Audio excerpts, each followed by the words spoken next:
Hello my soul family, कैसे हैं आप सब। एंड आई होप आप सब अच्छे होंगे, सुरक्षित होंगे और अपना इनर वर्क जरूर कर रहे होंगे जहां पे भी होंगे। मैं आप सभी का बहुत बहुत स्वागत करती हूं आज के इस वीडियो में। थैंक यू सो मच मुझे इतना सारा प्यार देने के लिए। And I am very glad कि मैं आपकी किसी भी तरीके से हेल्प कर पाती हूँ, चाहे वो कोई भी स्पिरिचुअल इन्फॉर्मेशन शेयर करके हो या फिर टैरो कार्ड रीडिंग के थ्रू। अगर आपने मेरा ये चैनल अभी तक नहीं सब्सक्राइब किया है तो please like share and subscribe to the channel. And आप भी मुझे कमेंट सेक्शन में बता सकते हैं अगर आप मुझे कुछ बताना चाहते हैं तो, या आप मुझसे कुछ पूछना चाहते हैं तो। चलिए शुरू करते हैं आज का वीडियो। और आज का वीडियो है हमारा part number 7, unlocking and relearning series का। इस सीरीज में हम अनलॉक कर रहे हैं, रीलर्न कर रहे हैं उस नॉलेज को, उस विजडम को जो हम सभी के अंदर स्टोर है। जिन्होंने भी पार्ट नंबर 1 से लेके पार्ट नंबर 6 तक नहीं देखा है, मैं लिंक डिस्क्रिप्शन बॉक्स में ऐड कर दूंगी, आप उन वीडियोस को देख सकते हैं। बेसिकली इस पूरी सीरीज में हम कुछ कीज को यूज कर रहे हैं और इन कीज को यूज करके हम अनलॉक कर रहे हैं, हम रीलर्न कर रहे हैं उस नॉलेज को। ओके, इन कीज का नाम है activation, unification and amalgamation, alchemy and expansion and liberation. आज के इस पार्ट में, जो कि हमारा पार्ट नंबर 7 है, हम यूज करेंगे की ऑफ यूनिफिकेशन, यानी एकीकरण करना। ओके, यानी कि हम दो या दो से ज्यादा चीजों को जब हम एक साथ मिलाते हैं तो उस प्रोसेस को हम बोलते हैं यूनिफिकेशन करना। ओके, यानी कि आज के इस वीडियो में हम उस नॉलेज को यूनिफाई करेंगे, जो कि इस समय अर्थ पे प्रेजेंट है। ओके, जो हमारे रिलीजन्स में प्रेजेंट है, जो कि हमारे बहुत सारे स्पिरिचुअल टीचर्स के थ्रू बताया जा रहा है, जो फ्रीडम टीचिंग्स में बताया जा रहा है आशा नडीन के थ्रू। इस नॉलेज को आज के इस वीडियो में हम यूनिफाई करेंगे। और आज का जो पार्ट है ये हमारे लिए बहुत इंपॉर्टेंट रोल प्ले करता है, बिकॉज इसके आगे अब हम उस प्रोसेस को समझने वाले हैं जिसे हम इंसेंशन कह रहे हैं। इंसेंशन के ऊपर मैंने एक पहले वीडियो बनाया था, उसका भी लिंक मैं डिस्क्रिप्शन बॉक्स में ऐड कर दूंगी, जिसमें हमने जाना था कि हम इस समय असेंशन प्लान बी पे हैं। और असेंशन प्लान बी का मतलब है इंसेंशन। असेंशन प्लान ए में हम असेंड होने वाले थे 5th डायमेंशन में। ओके, जो कि हमारा असेंशन प्लान ए खत्म हो चुका है, अब हम असेंशन प्लान बी पे हैं जिसमें हम इंसेंशन कर रहे हैं। उस वाले वीडियो में हमने जाना था कि हमें हमारी लाइट बॉडी को एक्टिवेट करना है, बट एक्चुअली में सिर्फ हमारी लाइट बॉडी ही एक्टिवेट नहीं हो रही है, इसके आगे की भी बॉडीज और इसके आगे की भी कॉन्शियसनेस हम इस समय पे एक्टिवेट कर रहे हैं। उस पूरे प्रोसेस को हम आने वाले वीडियोस में डिटेल से बात करेंगे। और इसलिए इस बारे में बात करना जरूरी है क्योंकि इस समय जो हम अपनी कुंडलिनी अवेकनिंग जर्नी से गुजर रहे हैं, हम उसी प्रोसेस में हैं जहां हम उन बॉडीज को, उस कॉन्शियसनेस को, उन सील्स को, उन सब चीजों को हटाना सीखेंगे। हम समझेंगे कि हम कैसे इन सब चीजों को अपनी बॉडी में एक्टिवेट कर सकते हैं। बेसिकली उस वाले पार्ट में हमने बहुत थोड़ा सा समझाता है, मैं बोलूँ tip of the eyes. Okay, यानी सिर्फ छोटा सा एक डॉट के जितना हमने उस असेंशन प्लान बी के बारे में समझा था। ये बहुत ही डिटेल्ड एक्सप्लेनेशन दे रखा है आशा नडीन ने। जो लोग डायरेक्ट वीडियो देख सकते हैं वो उनके वीडियो डायरेक्टली देख सकते हैं, और अगर नहीं तो मैं ऑलरेडी वीडियो बना रही हूँ जिसमें हम बहुत सारा चीज़ें जो हैं वो लर्न करने वाले हैं। लेकिन उन सब चीज़ों को समझने से पहले हमें आज के इस वीडियो में हम समझना ज़रूरी है कि जो स्टेयरवे टू हेवन है, यानी कि वो सीढ़ियाँ जो हमारी हेवन्स तक जाती हैं। अब ये कौन सा हेवन है, ये कौन सा स्वर्ग है, यानी कि आज की वीडियो में हम एक मैप को समझेंगे जिसमें कि हम एक का गॉड वर्ल्ड मैप्स, यानी कि हम उस मैप को समझेंगे जिस मैप के थ्रू हमें समझ में आएगा कि हम कहाँ मौजूद हैं इस पूरे ब्रह्मांड में, इस पूरे यूनिवर्स में, हमारा कॉस्मिक मैट्रिक्स कहाँ प्रेजेंट है। इसके साथ साथ हम जानेंगे कि जो गॉड है वो कौन है। इसके साथ साथ हम जानेंगे कि जो यूनिसाई हैं, ओके, आइशनडिंग यूनिसाई बोलती हैं, यूनिसाई जो हैं यानी कि point of all one, okay, ये कौन है। इसके बाद हम जानेंगे अल्लाह, अल्लाह कौन है। ओके, क्योंकि ऐसा नहीं है, जो भी रिलीजन्स हम आज इस समय अपने करंट सिविलाइजेशन में देख रहे हैं, चाहे वो कोई भी सिविलाइजेशन हो, बुद्धिज्म है, हिंदुइज्म है, ओके, जैनिज्म है, क्रिश्चियनिटी है, कोई भी टाइप का रिलीजन हो, वो सभी के सभी फ्रेगमेंट्स हैं उस ओरिजिनल सीडीटी प्ले ट्रांसलेशंस के, जो हर एक अलग अलग टाइम पे सीडीटी प्ले ट्रांसलेशंस किए गए थे।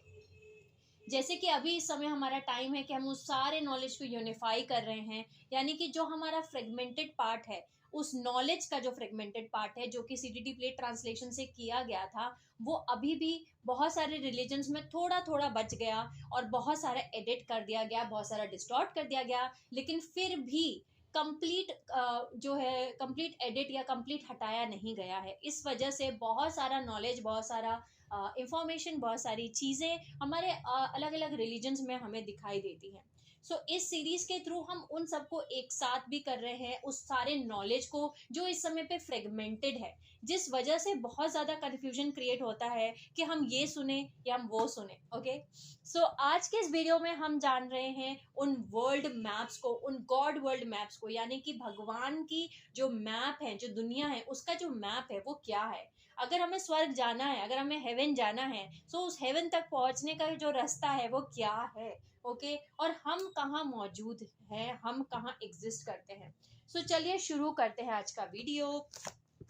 सो गॉड वर्ल्ड जो है वो कंपोज्ड हैं डिफरेंट डोमेन्स ऑफ कॉन्शियसनेस से, यानी कि डोमेन्स ऑफ कॉन्शियसनेस का मतलब है ये वो कॉन्शियसनेस फील्ड्स हैं। ओके, ये इटर्नल फील्ड्स ऑफ कॉन्शियसनेस हैं जो कि हमेशा रहती हैं, जो इटर्नल है। डोमेन्स का मतलब है eternal life fields of consciousness. Okay, अब हमने मल्टी डायमेंशनल एनाटॉमी वाले सीरीज में पार्ट नंबर 10 में और पार्ट नंबर 12 में कथारा ग्रिड के बारे में समझा था। हमने ये जाना था कि एका वेका सिस्टम क्या होता है, एका वेका यूनिवर्स क्या होता है, और जिन्होंने भी वो वीडियो नहीं देखा आप उन वीडियोस को देख सकते हैं। सो आज के इस पार्ट में हम उसके आगे भी जानेंगे। ओके, हम जानेंगे कि एका वेका यूनिवर्स तक तो हमें समझ में आ गया, लेकिन उसके आगे क्या है। ओके, सो हम सबसे पहले स्टार्ट कर रहे हैं आयशा नदीम की टीचिंग से, जहां वो बताते हैं कि यूनिवर्स को कैसे क्रिएट किया गया था।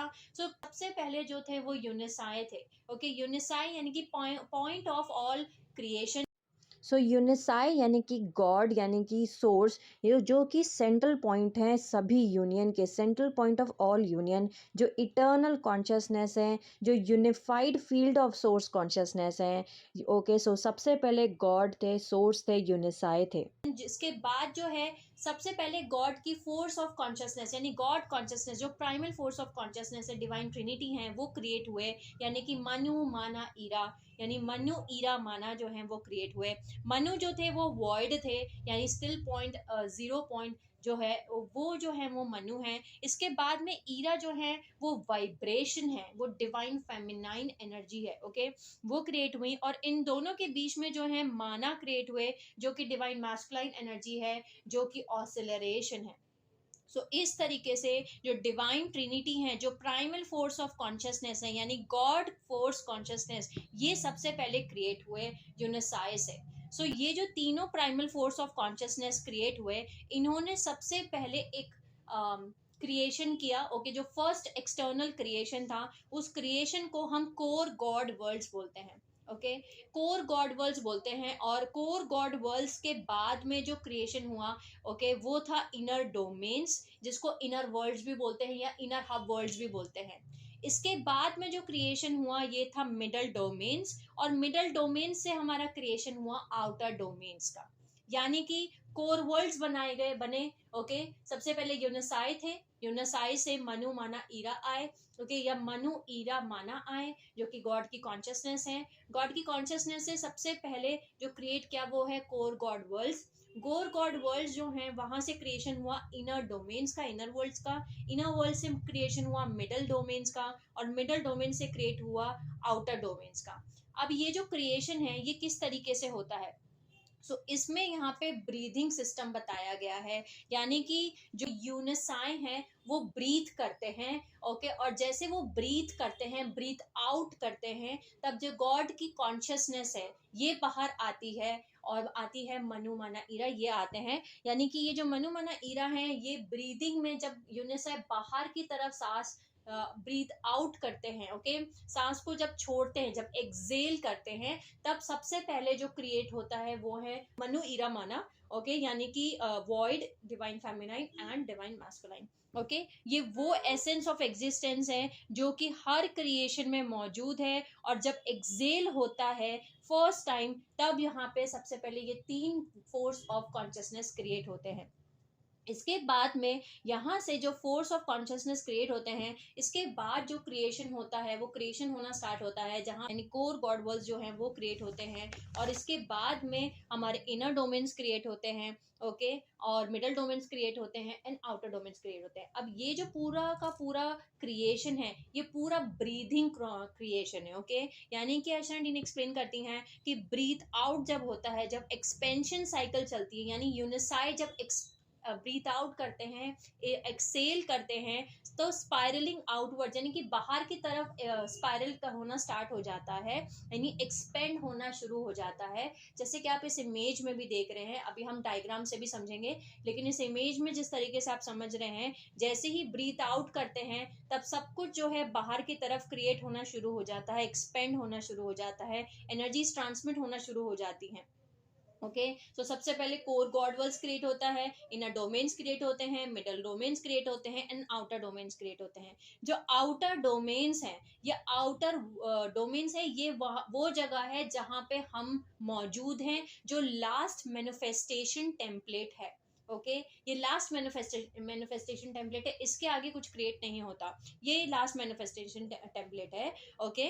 इसी तरीके से जब यूनिसाई, ओके, यानी कि point of all one creation, जब वो इनहेल करते हैं, ओके, जब वो इनहेल करते हैं यानी कि ब्रीथ इन करते हैं, तब कॉन्ट्रैक्शन साइकिल शुरू होती है, और तब ये सब कुछ जो आउटर डोमेन है वो कॉन्ट्रैक्ट होकर के, स्पाइरल होकर के इनवर्ड्स की तरफ यानी अंदर की तरफ जाना शुरू करते हैं, कॉन्ट्रैक्ट करना स्टार्ट करते हैं, कॉन्ट्रैक्टिंग स्पाइरल स्टार्ट होता है अंदर की तरफ, पुलिंग इन या ड्रॉइंग एनर्जी, यानी कि दोबारा से गॉड की तरफ, गॉड सोर्स की तरफ, यानी कि यूनिसाई की तरफ जाना हम स्टार्ट करते हैं।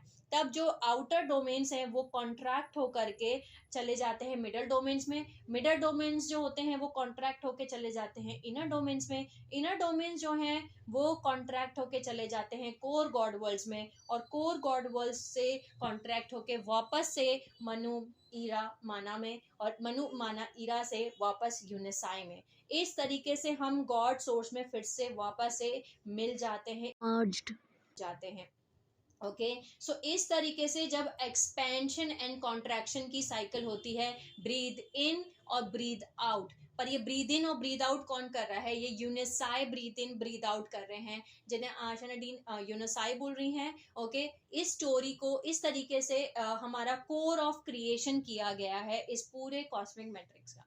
अब ये जो स्टोरी है वो बहुत कुछ सुनी हुई लग रही है, अगर आप इंडिया से हैं और अगर आपने स्क्रिप्चर्स पढ़े हैं, तो ये बहुत वो स्टोरी है जो हमने सुनी है, ओके, ये वो स्टोरी है जो हमने सुनी है। और वो क्या है, अब इससे हम यूनिफिकेशन की जो की है उसको लगाते हैं और हम समझते हैं कि ये स्टोरी हिंदू स्क्रिप्चर्स में भी प्रेजेंट है, ओके।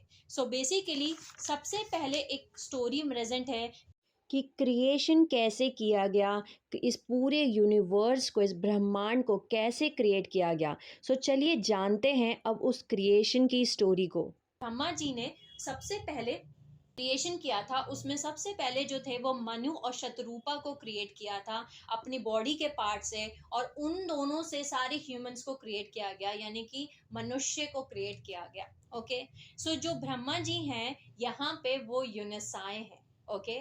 और कैसे वो यूनिसाई हैं और इनको ही क्यों यूनिसाई बोला गया है, और ये हम आगे और डिटेल से समझेंगे, ओके।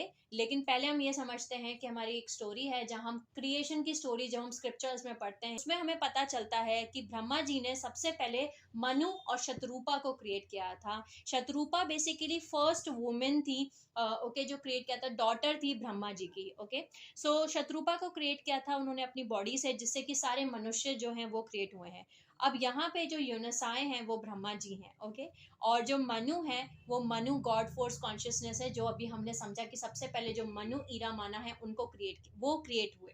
जब एक्सेल हुआ तो सबसे पहले जो क्रिएशन में आए, ओके, वो थे मनु, मनु से ईरा, ईरा और मनु के बीच में आए माना, ओके। सो मनु जो है वो वॉइड है। अब जहाँ पे शतरूपा, रूपा का मतलब होता है फॉर्म, ओके, यानी कि जो वॉइड था उसमें फॉर्म लेना स्टार्ट हुआ, उसमें वाइब्रेशन होना शुरू हुआ, वो है ईरा, ओके, उसमें डिवाइन फेमिनाइन उसमें। और शत मतलब 100, यानी 100 फॉर्म्स लेना स्टार्ट हुए, यानी कि बहुत सारे फॉर्म्स, ओके, बहुत सारे फॉर्म्स लेना शुरू हुए। एंड वो फर्स्ट वुमेन थी जो क्रिएट की गई थी, यानी कि जो डिवाइन फेमिनाइन एनर्जी है, जो ईरा कॉन्शियसनेस है, यहाँ पे वो बात बताई गई है। इसके साथ साथ स्क्रिप्चर्स में माना के बारे में नहीं मेंशन है, यानी कि सबसे पहले जो डिवाइन ट्रिनिटी है, मनु, ईरा, माना, ये तीनों क्रिएट हुए थे, ओके। लेकिन जो स्क्रिप्चर्स है हमारे, उसमें मनु का जिक्र मिलता है, उसमें ईरा का भी जिक्र मिलता है, भले ही नाम अलग है, शतरूपा बताया है उन्होंने, लेकिन एक्चुअली वो ईरा है, ओके। और ये कॉन्शियसनेस है, यहाँ मैं एक ह्यूमन फॉर्म, ह्यूमन बीइंग की बात नहीं कर रही हूँ,